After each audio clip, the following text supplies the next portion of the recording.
Vamos a terminar con la parashá esta, los 3 atributos de Dios, que son de las cosas más profundas que hay, de cómo Dios maneja el mundo. Entonces dijimos, ya analizamos 6. Rahum es amar, dar, mucho. Hanun es dar también, inclusive si no se merece tanto. Erejapaim es tardo en la ira, o sea, si hiciste algo que no estuvo tan bien, Dios no te manda castigo enseguida, espera que hagas teshuvá. Rab Gesed Behemet es que da muchísimo al que se lo merece y es muy justo Dios, tanto que el otro, Noser Gesed Alafim, que inclusive te puede dar, le da muchísimo a la persona que se lo merece y también da por miles de generaciones, por esa persona que hizo algo muy bueno. ¿Está bien? Gesed Alafim, hasta ahí llegamos. Bueno, ahora, como dijimos, es A, B, B, A, volvemos. Ahora debemos volver al otro concepto, Hanun. Y por eso el atributo que viene a continuación es, miren cuál viene ahora. No sea Abón, Bafella, Bejatá. Lo traduzco. Que borra los errores, que borra las rebeldías y aún los pecados más graves. ¿Es uno o son 3? 3. Que borra los errores sin querer. Que borra las rebeldías, todavía es un poquito más grave porque se rebeló. Y aún los pecados más graves también. Entonces nosotros preguntamos, ¿por qué? ¿Qué? ¿Así borra? Porque sí, entonces... No, va. Esto no es algo gratuito. Dios perdona y borra sus errores y pecados si hace teshuvá. Obvio que el atributo está hablando en el caso que la persona haga teshuvá. No que no hizo teshuvá, ¿entendió? ¿Se entendió? Si no, ¿por qué lo va a borrar? ¿Entienden? No tiene sentido que borre si no hace teshuvá. Si se arrepiente sinceramente y se corrige. De lo contrario, no. Esto no es algo que se sobre... Ahora, entonces si hiciste teshuvá, Dios te perdona. Sí. ¿Qué ¿Es obvio? Yo pregunto, ¿es obvio que si haces teshuvá te tiene que perdonar? No. ¿Por qué no es obvio? Yo pregunto, ¿es obvio que si una persona hizo algo malo, ahora se arrepiente de corazón, Dios tiene que borrarlo por completo? ¿Se sobreentiende que Dios actúe así? ¿O también es bondad eso? ¿Por qué es bondad? Porque vos hiciste algo malo. Vos hiciste teshuvá. Hiciste algo malo, pagá. Apaga. ¿Por qué te tiene que perdonar? O sea, no se sobreentiende. También es bondad de Dios. Que al ser que hagas teshuvá de corazón, lo borre. ¿Por qué? ¿Qué lo borró? Lo que pasó, pasó. ¿Qué? ¿No pasó? ¿Qué? ¿Desapareció? Pero Dios hace como que desapareció. Es grandioso, ¿no? ¿Qué decís? No, que no es obligación de él también perdonar. Exacto. No es algo que se desprende obligatoriamente del emet, que si vos haces teshuvá, desaparezca el error, ¿no? Es bondad. Por eso entra más en el Hanun. En el Hanun. Bueno, sigo. No es algo que se sobreentiende de por sí, pues por más que alguien se arrepienta y mejore, no por ello significa que será perdonado automáticamente. Por ejemplo, alguien que roba a otro y lo lastima. Por más que pida perdón y que diga que fue sin querer, eso no quiere decir que se lo perdona. Primero, además, obvio, tenés que devolver todo lo que robaste. Primero hay que devolver todo lo que robaste, ¿no? No hay que devolver. Miren cómo termina. Después dice, venaque lo inaque. Miren cómo se traduce. Y destruir no lo destruirá. ¿Ese con cuál va? Se mantiene en el mismo grupo, ¿no? En el grupo de que Dios es clemente y misericordioso, ¿no? El Hanun. Destruir no lo destruirá. Entonces alguno dice, está hablando de destruir. No. Léelo bien. Dice, destruir no lo destruirá. ¿Qué está diciendo? O sea, esa persona se portó mal.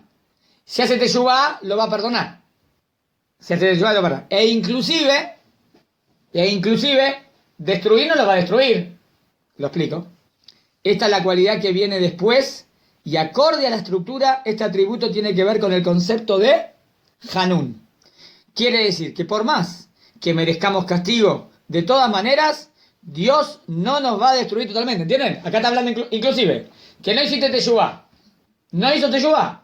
Habría que ver si está hablando de que no hizo teshuvá o que hizo algo súper grave. ¿Está bien? Y Dios es clemente y no te va a dar un castigo total. No te va a dar un castigo total. Entiendo que estaría inclusive hablando como que hizo algo malo, pero no era de lo peor. Entonces no te va. Sino que siempre algún vestigio del pueblo de Israel va a quedar. Entonces ¿dónde se aplicaría esta? En aquel o en aquel. Digamos que a Israel se portó mal. Se portó mal de verdad, ¿eh? Entonces merecería un castigo total. Dice Dios, y destruir no lo voy a destruir. ¿Por qué? ¿Por qué destruir no lo voy a destruir? Si se portó mal, que lo destruya. Primero que tenemos el pacto con los patrios, ¿no? ¿Qué le prometió Abraham, Isaac y Jacob? Que siempre va a tener descendencia. ¿Entonces Israel puede desaparecer? No, ya está. Eso ya no salva. Que Israel peque, ¿significa que todo Israel pecó y no hay ningún grupito que se mantuvo bien? ¿O siempre hay alguno que se mantuvo bien? Puede ser que por eso Dios prometió que nunca nos va a destruir. ¿Entendieron la lógica? La lógica es para. Si vos te portás mal, chau. No. Es verdad que es misericordioso, pero si harías de lo peor, pero nunca vas a hacer de lo peor y no va a haber nadie que mantenga algún. Por ejemplo, cuando hicieron el becerro de oro, también estuvieron los Levín que se mantuvieron al margen un poco, digamos, ¿está bien? O cuando en Mitzrayim hicieron idolatría, los Levín le hicieron idolatría. Entonces siempre había un grupo que se mantiene. ¿Entendieron dónde está el mérito? Y ese mérito de ese grupo hace que no merezca desaparecer todos. ¿Se entendió? Sí.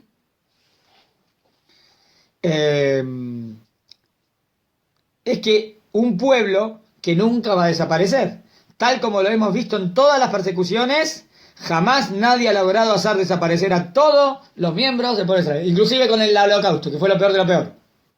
Lo peor. Pero Israel desapareció, ¿no? 1/3 desapareció, 2/3 se mantuvieron. Mirá el medio vaso lleno, dentro de lo que sea, ¿está bien? O sea, Israel no puede desaparecer. ¿Conoce la canción? Amanetzach lo mefajed, mi derech haruka. El pueblo eterno no tiene miedo. No tiene miedo de un camino largo. ¿Por qué no tiene miedo de un camino largo? Porque es el pueblo eterno. Bueno, pero es largo. Sí, pero es eterno. ¿Quién gana? Eterno le gana largo. ¿Entendieron? Está buenísimo. El pueblo eterno no tiene miedo a un camino largo. Pero hasta que venga el Mashiach, va a venir, no te preocupes.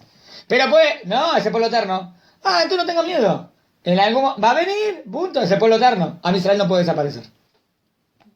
El pueblo de Hashem somos. Baruch Hashem.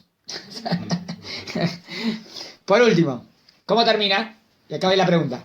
Pokeda Bonabot recuerda el pecado de los padres sobre los hijos, hasta la 3ª y la 4ª generación. A ver cómo lo interpretan. Hasta ahora veníamos hablando de bondad, ¿no? Era de amor de Dios al que se lo merece, e inclusive al que no se lo merecía y hacía teshuvá lo perdonaba. E inclusive destruir no te va a destruir. ¿Cómo entra Pokeda Bonabot? Recuerda el pecado de los padres sobre los hijos. Suena como que cambió del tema, ¿no? Miren cómo lo explica Rambam. También está en el chat, lo voy a explicar. Esto es muy importante porque siempre lo preguntan esto, ¿eh? Nosotros siempre enseñamos, Dios no castiga al hijo por el padre. Todos dicen, ¿y este pasuk? Yo quiero explicar este pasuk. Por último nos menciona, Pokeda Bonabot al Banim y al Benim, al Shelishim al Revim. Recuerda el pecado de los padres sobre sus hijos, hasta la 3ª o 4ª generación. ¿Entienden la pregunta? Yo les pregunto esto. Si lo entendieron que el padre hizo un pecado, y Dios guarda como el castigo, y a la 3ª generación le manda el castigo, eso sería injusto. ¿Entendieron que es injusto, no? Sí. Así no se lee el versículo. Lo leemos bien. Esto no significa que Dios castigará al hijo por los delitos que cometió el padre.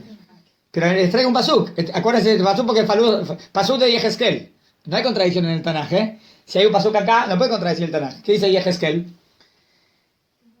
Cada uno morirá solamente por su pecado y no por el pecado de los padres. ¿Qué le parece este pasuk?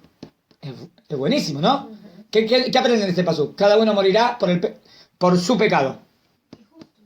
Dios te justo toda. ¿Entonces puede Dios castigar a uno por otro? No.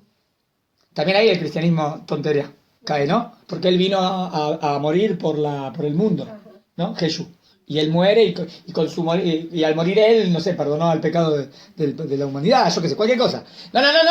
¿Por qué tiene que no muere uno por el otro? No. Cada uno lo que se merece. ¿Qué tiene que morir uno por el otro? La única posibilidad habría que una persona sea responsable por esa generación y a lo mejor por eso ahí la agarra. ¿Pero por qué la agarra ahí? Porque el pecado es de él, no porque el pecado es de la gente. ¿Entendieron?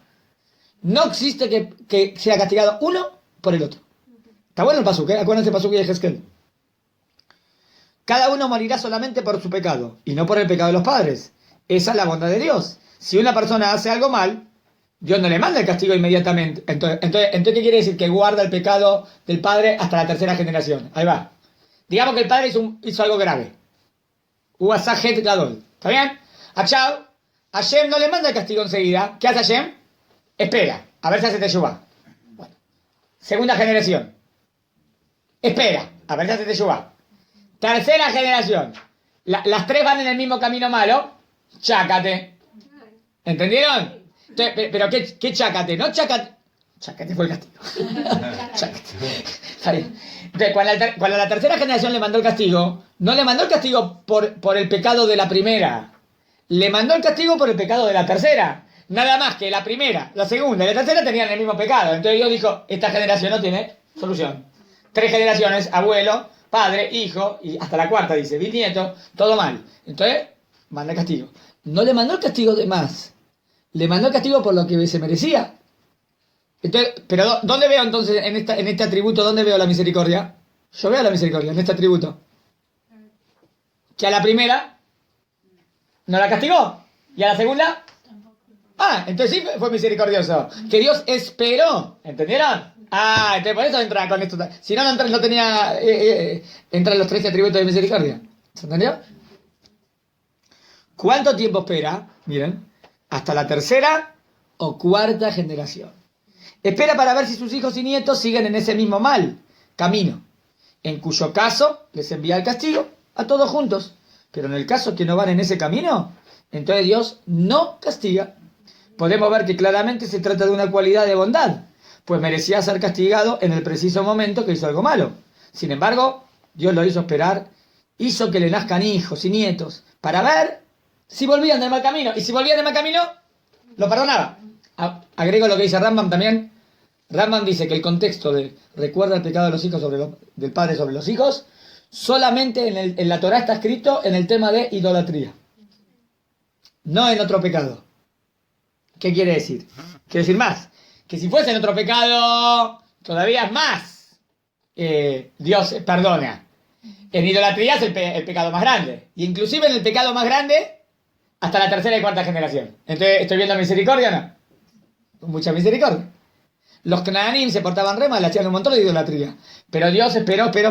Y cuando ya estaba completo, dijo, ahora va a entrar a Israel. ¿Vieron? Los Shalem Abona de moría, Dena. No estaba completo el pecado de los Cananim todavía. O sea que Dios esperó. Tiene misericordia de Dios. Todo esto nos transmite la manera en que Dios maneja y conduce el mundo. Con mucha bondad, tal como dice los Jajamim, Olam Gesed y Bané. El mundo se sostiene gracias al Gesed. Podríamos definir, creo que acá vimos dos palabras. Vimos la palabra de Tzedaká, de Gesed y Tzedaká. Habría que analizar, ¿está bien? Esto además nos enseña cómo debemos comportarnos nosotros. ¿Por qué? Pues fuimos encomendados a transitar en los caminos de Dios. Tal como Él es bondadoso, nosotros debemos ser bondadosos. Tal como Él perdona y se apiada, también nosotros debemos actuar de la misma forma. Digamos que una persona te hizo algo malo y después viene y te pide perdón. No te voy a perdonar. ¿Por qué no perdonás? Te pide perdón de corazón. ¿Qué te enseña Hashem? ¿Que hay que perdonar o no? Sí. Entonces perdonalo. ¿Por qué no lo perdonas? Andá en el mismo camino. Y si te mandes no, yo a él no le voy a perdonar. Sí, Dios te mira, ¿no? Dios te está mirando. Sí, bueno. Está bien. Esperá cuando te... Bueno. Ahora vos en Kipur, Dios, perdóname. A él vos no lo perdonaste, ¿vos querés que te perdone? Coherencia, coherente. Si Dios te juzga de la misma manera que uno juzga. Si vos siempre te estás enojando y no tenés paciencia, ¿por qué Dios va a tener paciencia contigo? Es verdad que Baruch Hashem Dios es paciente. Pero, ¿se entendió? Sí. Muy bien.